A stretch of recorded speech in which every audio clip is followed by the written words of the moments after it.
বাংলাদেশে বিজয় দিবসের আগেও ফের ভারত বিদ্বেষের বিষ। বিশ্বজোড়া চাপের মধ্যে ফের হম্বিতম্বি ছাত্রনেতা সার্জিজ আলমের। কোন দেশের লেজুর নয়, কুদৃষ্টি দিলে উচিত শিক্ষা। আস্ফালন জুলাই শহীদ স্মৃতি ফাউন্ডেশনের সম্পাদকের। এই বিশ্বের প্রত্যেকটি দেশকে একটি কথা বলে দিতে চাই, বাংলাদেশের প্রতি আপনার দৃষ্টিভঙ্গি যেমন হবে, জীবনের বিনিময়ে আপনার প্রতি আমাদের সেই দৃষ্টিভঙ্গি আমরা নিশ্চিত করব। বিন্দুমাত্র ডমিনেন্সের দৃষ্টিতে, বিন্দুমাত্র এই বাংলাদেশকে শোষণ করার দৃষ্টিতে সে যেই হোক না কেন, এই বাংলাদেশের দিকে যদি কোনো কুদৃষ্টি, কুনজর দেওয়ার কেউ চিন্তা করে, সেই শকুনের কালো হাতকে ভেঙে দিতে আমরা আমাদের জীবন দিতেও প্রস্তুত থাকব। শেখ হাসিনাকে ফেরতের দাবি জাতীয় নাগরিক কমিটির সদস্য সচিবেরও।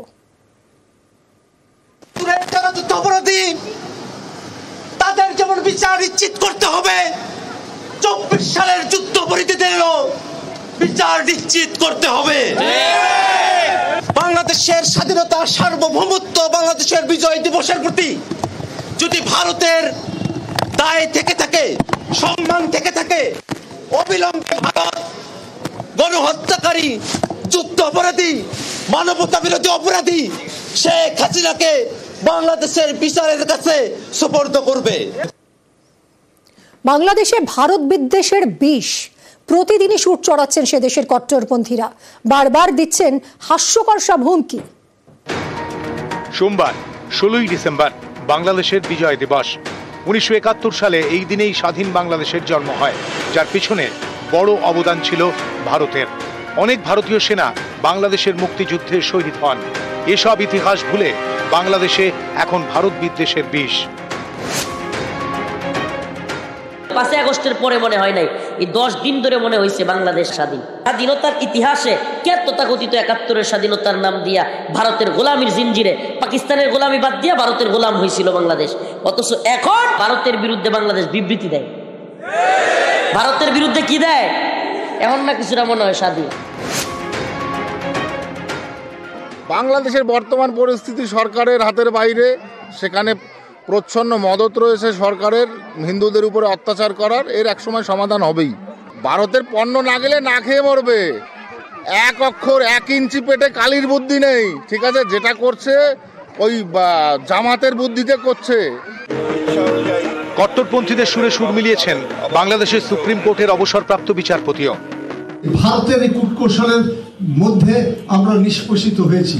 ভারতের যে government is a real suppressing government. ভারতে 140 কোটি লোকের মধ্যে 135 কোটি হচ্ছে দলিত, হরিজন, অচ্ছুত, মুসলমান এবং সাপ্রেসড 7 সিস্টার লোকজন। এদের মুক্তি দান করার জন্য আমরা যথেষ্ট। আমাদের দেশের সেনাবাহিনী এবং সৈনিকের সম্মুখ যুদ্ধে LGBT সমাজের সৈনিকরা কক্ষিণ কালেও জয়লাভ করতে পারবে না। বাংলাদেশের রাষ্ট্রপতি, প্রধানমন্ত্রী, বিরোধী দলীয় নেত্রী, গুরুত্বপূর্ণ হত্যাকর্তারা যখন ডাক্তার দেখাতে বিদেশে যান, লজ্জা লাগে না বাংলাদেশের রাষ্ট্রের যারা রাজনীতি করে যে এই দেশের নাগরিক হয়ে সে আরেক দেশে ট্রিটমেন্ট নিতে যায়? এইরকম একটা নির্লজ্জ রাষ্ট্র ব্যবস্থা সে 53 বছরে আমাদেরকে দিয়েছে। এবং কোন রাজনৈতিক দলের নেতারা লজ্জিত না এই কারণে। দেখবেন সে মরতে সিঙ্গাপুরে যাবে, কিন্তু বাংলাদেশে ঢাকা মেডিকেলে ভর্তি হবে না। সে মরতে থাইল্যান্ডে যাবে, ব্যাংককে যাবে, ভারতে যাবে, তারপর বাংলাদেশের স্বাস্থ্য খাতকে সে ভালো করবে না। গত আগস্ট থেকে শেখ হাসিনা দেশ ছাড়া। তিনি বাংলাদেশ ছাড়তেই সেখানে সংখ্যালঘুদের উপর অত্যাচার শুরু হয়। এরপর ইসকনের সন্ন্যাসী চিন্ময় কৃষ্ণ দাসকে গ্রেফতারের পর সংখ্যালঘুদের উপর অত্যাচারের মাত্রা কয়েক গুণ বেড়ে যায় বলে অভিযোগ। এই পরিস্থিতিতেও বারবার সৌহার্দ্যের বার্তা দিয়েছে ভারত। বিদেশ সচিব ঢাকায় গিয়ে বৈঠক করেছেন। বিদেশমন্ত্রীও সংসদে দাঁড়িয়ে বন্ধুত্বের বার্তা দিয়েছেন।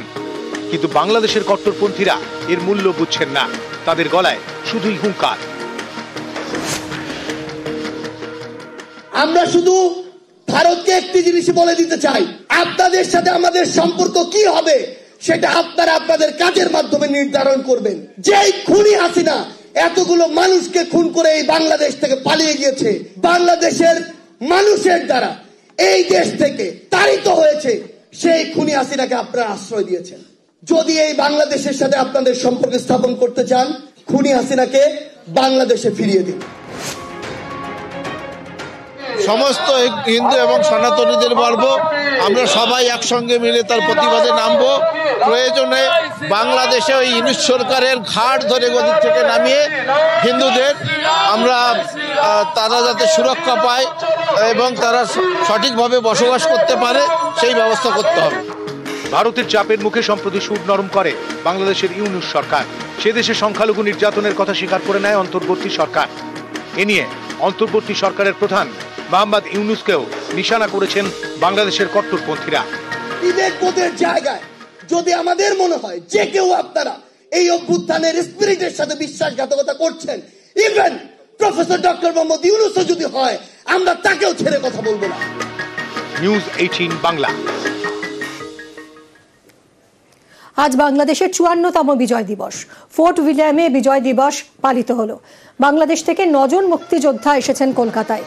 1971-এ ভারতীয় সেনার কাছে পাকিস্তানের সেনা আত্মসমর্পণ করে। 71-এর 16 ডিসেম্বর জন্ম হয় স্বাধীন বাংলাদেশে। আর এই দিনটিকেই বিজয় দিবস হিসেবে পালন করে ভারতীয় সেনাবাহিনী। পদ্মাপাড়ের হিংসার নিন্দায় সরব হয়েছেন বাংলাদেশের 9 জন মুক্তিযোদ্ধাও। পিস লাভিং পিপল না, তারা দুই একটা হোস্টাইল, তারা সংখ্যায় খুবই কম। এটা মনে হয় এটা বৃহত্তর জনগোষ্ঠীর কথা না। They are very few in number. বাংলাদেশের 99.9% লোক ইন্ডিয়া সম্পর্কে ভালো ধারণা পোষণ করে, বিকজ ইন্ডিয়া আমাদের এত ঘনিষ্ঠ বন্ধু, তাদের উপর আমরা অনেকভাবে নির্ভরশীল। আমাদের সাথে যে আদান প্রদান সবকিছু, এই অশান্তি যে খবর আপনারা পান, আসলে এটা কিন্তু সবসময় ওরকম না। ঠিক আছে, এটা পরে দেখা যেতে না এটা পিছনের কোনো ঘটনা এটাই করছে। ঠিক আছে, এটা আসলে it is not like that. এবছর কিছুটা অনিশ্চয়তা ছিল বাংলাদেশের প্রতিনিধিরা আসবেন কিনা, কিন্তু সব কাটিয়ে সৌহার্দ্যের ছবিটাই ধরা পড়লো আজ এই বিজয় দিবস পালন অনুষ্ঠানে। বাংলাদেশ থেকে এক ব্রিগেডিয়ার এসেছেন, তিনি ভারতের আতিথেয়তার কোনো খামতি নেই বলে উল্লেখ করেছেন। শুনুন। আমাদের সঙ্গে রয়েছেন লেফটেন্যান্ট ব্রিগেডিয়ার মিস্টার আমিন। অন্যবারও অনেকবার এসেছেন কলকাতায়, মানে কোনো ডিফারেন্স পেলেন এবার? না, সেম হসপিটালিটি। সবাই যাদের সঙ্গে দেখা হচ্ছে সবাই খুব সুন্দর করে কথা বলছেন। Same hospitality, no change. মুক্তিযুদ্ধে ভারতের যে অবদান, ভারতের যে কন্ট্রিবিউশন, সেটা কোথাও কি অস্বীকার করার একটা চেষ্টা চলছে বা আমরা খবর পাচ্ছি, সেটা কি বলবেন? না, এরকম আমার কাছে কোনো খবর নেই। আমরা সবসময় ভারতের অবদানকে অ্যাপ্রিসিয়েট করি। It was a great support that was given to the Bangladeshi people by Indian Army and the Indian people. আপনি বলছেন যে ভারতের অবদান আপনারা অস্বীকার করেন না, কিন্তু আপনাদের ওই দেশ থেকেই অনেক সময় যেটা আসছে ভারত বিরোধী কথাবার্তা বা দেশের সম্পর্কের পক্ষে যেটা প্রতিকূল, এগুলো আমার মনে হয় না আমাদের সম্পর্কে কোনো প্রভাব ফেলবে। ঠিক আছে, যদি কিছু থেকে থাকে একেবারেই সাময়িক। হ্যাঁ, সম্পর্কটা ঠিকই আছে এবং ঠিক থাকবে। তো কারা করছে কি করছে এটা খুব একটা জরুরি নয়। হ্যাঁ, আমাদের যে বাইলেটারাল যে সম্পর্কটা রয়েছে এটা সুন্দর থাকবে ইনশাআল্লাহ, এটাই আমাদের কাছে জরুরি। বাংলাদেশকে স্বাধীন করতে পাকিস্তানের বিরুদ্ধে ভারতের লড়াই। বিজয় দিবসে ভারতের বীরদের স্মরণ। এক স্যান্ডেলে 71-এর শহীদদের স্যালিউট রাষ্ট্রপতি প্রধানমন্ত্রীর। সেনার বীর গাঁথাকে কুর্নিশ। দিল্লিতে ন্যাশনাল ওয়ার মেমোরিয়ালে মাল্যদান প্রতিরক্ষা মন্ত্রীর।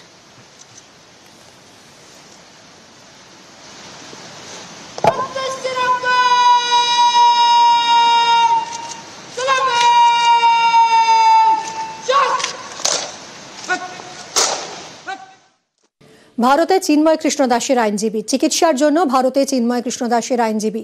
বাংলাদেশে আক্রান্ত হয়ে ভারতে এসেছেন রবীন্দ্র ঘোষ। কথা বলবো আমাদের প্রতিনিধি অনুপের সঙ্গে। অনুপ, কি বললেন চিন্ময় কৃষ্ণ দাসের আইনজীবী? অরুণ রয়েছেন আমাদের সঙ্গে, কথা বলবো অরুণের সঙ্গে। অরুণ, চিন্ময় কৃষ্ণ দাসের আইনজীবী কি কারণে তিনি এসেছেন ভারতে, কি বললেন তিনি? হ্যাঁ দেখো, তিনি চিকিৎসার জন্য ভারতে এসেছেন এবং তিনি এসে তার কঠিন অভিজ্ঞতার কথা তিনি বললেন। চিন্ময় মহারাজ জেলে রয়েছে এবং তিনি তার সঙ্গে গত আসবার আগের দিনও তিনি তার সঙ্গে কথা বলেছেন এবং তিনি মোটামুটি সুস্থ আছেন, কিন্তু খাওয়া দাওয়ায় তার অনেক রেস্ট্রিকশন রয়েছে, তিনি খেতে পারছেন না, এই সমস্ত কথা তিনি জানেন।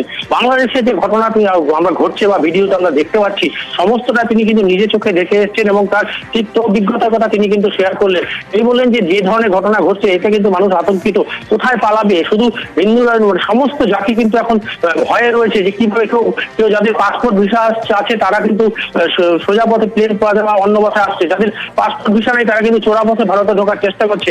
একটা মানে বাজে পরিবেশ তৈরি হয়েছে এখন সেখানে।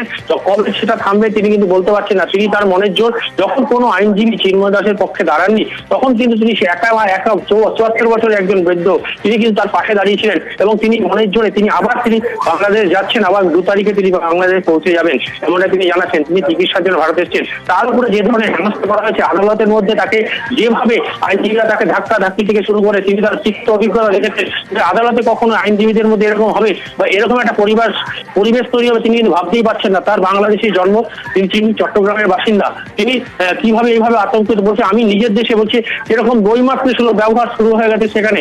এখন তিনি সেখান থেকে কিভাবে বেরিয়ে এখন ইন্ডিয়া এসছেন শুধু চিকিৎসার জন্য, তার মনে এতটাই জোর তিনি কিন্তু আবার যাচ্ছেন এবং তিনি আইনজীবী হয়ে সেখানে যাবেন। পুলিশ তাকে সাহায্য করে নিয়ে সেটা কিন্তু অকপটে স্বীকার করলেন। শুধু তাই নয়, সাধারণ মানুষ কিছু তার পক্ষে আছে কিন্তু ভয়ে কেউ মুখ খুলতে চাচ্ছে না। একের সঙ্গে অন্যের সঙ্গে একজনের কিন্তু দূরত্ব অনেকটা তৈরি হয়েছে। এই অবস্থা দাঁড়িয়ে কি হবে সেটা কিন্তু বোঝা মুশকিল। ধন্যবাদ অরুণ।